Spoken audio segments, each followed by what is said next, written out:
Ti sembra normale, Max Gazzelle, 11:05 di questo mercoledì 21 settembre, giornata internazionale della pace, anche se la pace dovrebbe essere tutti i giorni. Intanto buongiorno ancora una volta da Paola 4 e buongiorno ai miei ospiti, felicissima quest'oggi di ospitarli, sono i Metatron, che vi presento subito e che saluto. Partiamo da Stefano Galvagno, tastierista, pianista, corista, insomma cantante anche lui. Nulla, faccio tutto io, one man show. E poi vi presento Don Davide Bruno. Buongiorno. Buongiorno Paolina. Don Davide Bruno, tra l'altro, è tastierista e growler. Adesso vi spiegheremo cos'è il growl, perché sentirete tra poco i Metatron e quindi capirete anche di cosa si tratta e che tipo di band e che musica fanno. E poi vi presento, amici, lui ha suonato e suona tuttora in tutto il mondo, oltre che con i metal, anche da solo, un grande maestro. Parlo di Dino Fiorenza. Ciao Paolina. Buongiorno. Ciao. Buongiorno, loro sono davvero molto bravi, sono dei grandissimi artisti, ma anche con un cuore grandissimo. Sì. Don Davide, intanto vi sembrerà strano sentire Don Davide, perché molti si chiederanno, ma è veramente un sacerdote? Sì, ebbene sì. Sì. Diciamo che sono le domande che abbiamo tutti i giorni, a quelle che dobbiamo rispondere tutti i giorni. La domanda più frequente è questa: ma è un prete vero? Perché molta gente si domanda, com'è possibile? Ma può un sacerdote suonare e cantare metal? Sì, diciamo io lo faccio. È un genere particolarmente, diciamo, non diffuso, non di massa, però è semplicemente un mezzo il metal. Dico sempre che proprio perché è un mezzo, il coltello può uccidere, ma noi preferiamo usare il coltello per tagliare la carne. Ecco, ma poi è sicuramente un modo il metal per conoscere anche, per avvicinare anche i giovani alla musica, perché ci sono molti giovani che magari amano questo genere e che si avvicinano grazie a voi alla religione, ma anche alla musica. Moltissimo, è pieno. Basta conoscere o magari proporsi di andare a vedere un concerto. Ci sono veramente delle masse giovanili straordinarie che, a discapito magari dell'immagine che possono mostrare, il capello lungo al solito, ma sono veramente dei ragazzi sostanzialmente impegnati con tutto, quindi non è che è soltanto un genere, certo per molti considerato estremo, ma è un mezzo noi lo facciamo e lo usiamo per questo, per l'evangelizzazione, per la promozione veramente della persona, che sia al centro di tutto, nella sua dignità. I Metatron, ecco, questa vostra band, quando è nata e come è nata? Beh, tieni conto Paolo che abbiamo già 20 anni di... Si chiama aperto? Parla in quello.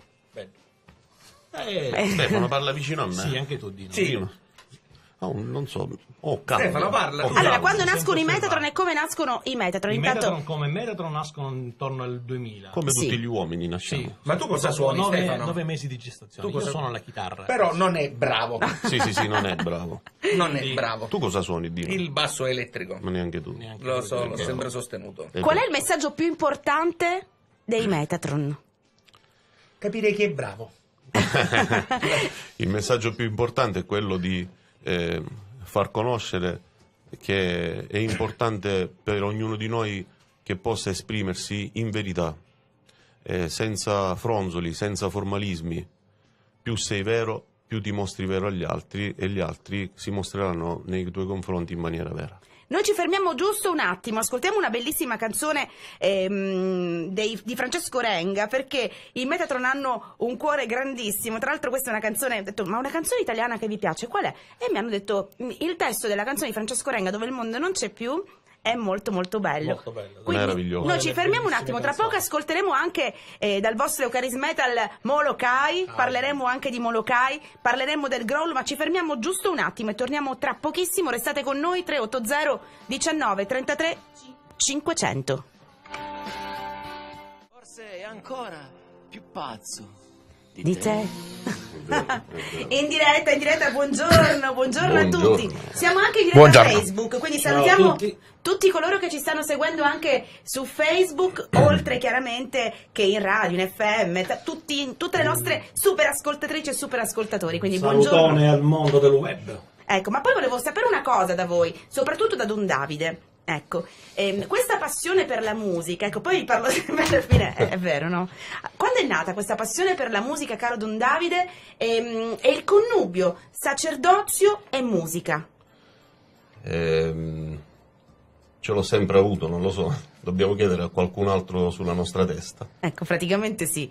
Lui, tra l'altro, Don Davide ha girato il mondo con i Metatron, anche con Stefano, con Dino. Salutiamo anche gli altri componenti dei Metatron che non sono qui. Il buon Giovanni Lombardo, Gio Lombardo, la nostra voce solista, e Salvo, detto Turi Metal Grasso, il nostro Alla batterista. batteria. Perché parli in siciliano? Salvatore Metallo. Ecco, Turi Turi Metal. Metal, E scusate. voi avete un gruppo di fans pazzesco. Infatti, l'ultima volta che hanno suonato li ho visti qui in Sicilia, perché poi girano parecchio. Ora, quando suonerete? La prossima volta Ci andate fuori? aspettano a Lumezzane, in provincia di Brescia, l'8 ottobre. Ecco, quindi Quindi manca poco. partirete tra pochissimo, Sì, ma poi sì. tornerete magari quando sarete qui in Sicilia. Molti dei nostri amici sicuramente verranno a conoscere questo genere musicale. Parlavamo prima del growl. Ecco, Sì. cos'è il growl? Davide, vogliamo growl. spiegare cos'è questo growl? Lo vogliamo spiegare? Una volta per Spieghiamo tutte. una volta per tutte cos'è il growl. L'importante è che non pensate male che sia qualcosa di male. Perché non lo è. Allora, non lo è. Allora, il growl è una forma di, diciamo così, di ruggito, tra virgolette, è una tecnica vocale che si usa moltissimo nel metal, quello un pochino più duro, ancora più duro, perché ci sono diversi sottogeneri di metal. E il growl è un vero e proprio grido che tu fai rispetto a quello che tu scrivi e quello che vuoi dire. Quindi lo stereotipo ti dice che ciò che grido non va bene, ciò che grido è qualcosa, magari addirittura si pensa satanico. Ecco, sfatiamo sto tabù, perché sono un sacerdote, siamo una band cattolica, abbiamo anche... è proprio un vero e proprio incarico. E i se loro vogliamo. testi, comunque all'interno dei loro testi si parla del Signore, si Certo. parla di messaggi d'amore, di messaggi rivolti Certo. sempre a quella luce che forse ognuno di noi ha dentro, no? Beh sì, bisogna sempre alimentarla qualora già uno abbia fatto una scelta, qualora uno l'abbia scoperto, ma l'abbiamo veramente tutti, Paola, tutti. Allora, abbiamo parlato di questo growl, Stefano e Dino, quindi... Ma Non è ancora chiaro, ma va bene così. Non vi spaventate, però lo capirete, perché è inserito in un altro contesto piuttosto duro. Sentirete una roba simile a una cosa del genere. Sì, sì, E- un leone affamato da un mese. che lo Esattamente. E noi ne approfittiamo per... Chi mi presenta Molokai? mangia. Ah, Molokai. Bene, posso presentare io? Vai, Sentiamo un Stefano. pezzettino di Vai, Molokai. Stefano, vai, Stefano. che fa Direi parte il di- caro Stefano. Direi sì. Sì, Molokai è il secondo brano di Eucharis Metal, la seconda traccia nella tracklist. È forse il pezzo più pesante, tra virgolette, di tutto il lotto.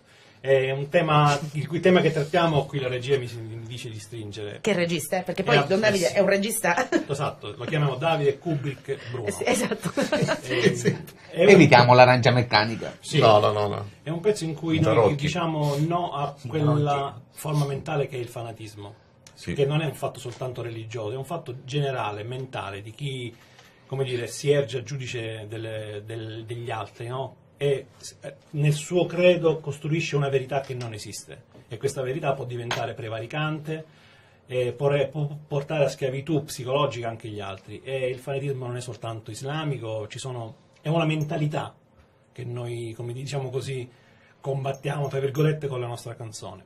L'ascoltiamo un pezzettino di Molokai, loro sono i Metatron, questa è Studio 90 Italia, solo musica italiana. Prego regia.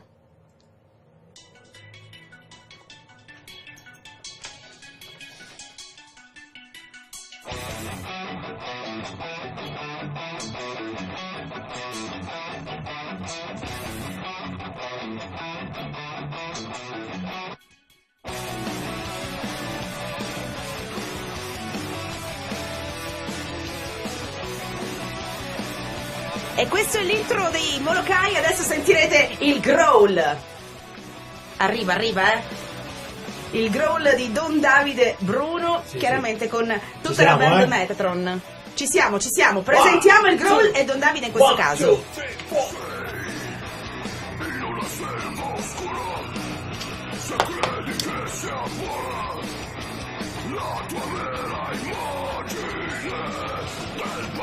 Scrivi e farisei, servi di un fanatico. Ciò che fai è un affronto, una piaga sterile. La tua fede è un amore schizofrenico. Scrivi e farisei, servi di un fanatico, superbamente esigente, spettri di un'idea, schiavizzante e ambigua, degna di un imperatore a Molokai, dallo stile cinico, isola, memoriale, indaco, Molokai, paradigma tipico, anche di chi prega, lotta ogni lembra, tenebre, misteri e inganni che lavano nel sale gli occhi miei, oltre l'odio, la pietà e il tabacco che mi regge in piedi. In Metatron, bellissimo questo brano Molokai, ma potrete ascoltare per intero tutto l'album Eucharis Metal, potete collegarvi anche sui loro siti, sui loro canali, insomma, e approfondire anche i messaggi, che è la cosa più importante che fanno parte di questo album, messaggi molto molto importanti. Liberici dalla lebbra, no? Esatto, Alla fine. vedi, questa è una metafora che è servita a dare proprio la chiave di lettura della canzone. Si parla di lotta alla lebbra, ovviamente il paragone tra la lebbra fisica, quindi la malattia che combatté nello specifico San Damiano da Molokai, che è il santo che in qualche modo ricordiamo in questa canzone, e la lebbra mentale dei fanatici che distrugge di fatto la persona. Chi è fanatico ha già un problema, è già una malattia spirituale, se vogliamo, capito? Quindi la lebbra è la metafora, chiave di lettura di questa canzone. Quindi Che bellissima, davvero. come San Damiano combatteva la lebbra, anche noi combattiamo la lebbra e chiediamo proprio al Signore che ci liberi da questa piaga. Gli scribi e i farisei sono sempre presenti. È vero. Io ringrazio tantissimo i Metatron. Voglio lasciarvi con un saluto direttamente rivolto a tutti i nostri amici da Don Davide, che vi saluta sicuramente perché ormai noi siamo molto amici con i Metatron, quindi capita che racconti, sai, i miei ascoltatori sono davvero delle persone carine, simpatiche, sensibili, e quindi lui bene o male vi conosce in qualche modo, quindi sicuramente vi manderà un super saluto. Sì, è un saluto fatto da un condimento straordinario, che è l'amore che Paola nutre per voi, perché mi racconta, non va nel dettaglio, ma mi racconta con tanto di sorriso e di gioia ogni volta che può discutere, può parlare insieme a voi, reciprocamente, che ci si aiuta parlando un po' e portando i pesi l'uno degli altri. Paola è straordinaria, straordinari voi che insieme a lei, vi saluto veramente dal profondo del cuore nel nome del Signore, e vi benedico, anche se non posso fare il gesto con la mano, ma sentitevi veramente benedetti dal Signore. Grazie. Io ringrazio i Metatron, potete andare a trovare anche Don Davide, ricordiamo anche in quale pubblicità, dai, diciamole, pubblicità. Bello, andiamo a pregare, andiamo a Se trovare volete, Don Davide. Io sono parroco a Santa Bernadette, parrocchia Mister Biancolineri, ne approfitto per salutare i miei straordinari parrocchiani. Saluto tutti, anche, guardate, una cosa ci tengo a dirle: i parrocchiani non sono solo coloro i quali vengono in chiesa, il territorio parrocchiale è enorme, e saluto tutti, anche coloro i quali stanno in piazza, il chiosco, dal meccanico, ovunque. È vero, e ne approfitto anche, visto che anch'io seguo Don Davide, hanno un gruppo scout pazzesco, quindi salutiamo anche loro. I miei fratelli scout, come faccio a non poterli salutare? Particolarmente questa nuova realtà che stiamo aprendo a breve all'Inerio. Grazie scout, grazie a tutti i parrocchiani, grazie. Grazie Metatron, Stefano, Dino. Ascoltatori, e soprattutto grazie Radio Studio e 90 Italia, grazie. Noi torniamo tra poco invece, vive Metatron. Amaro.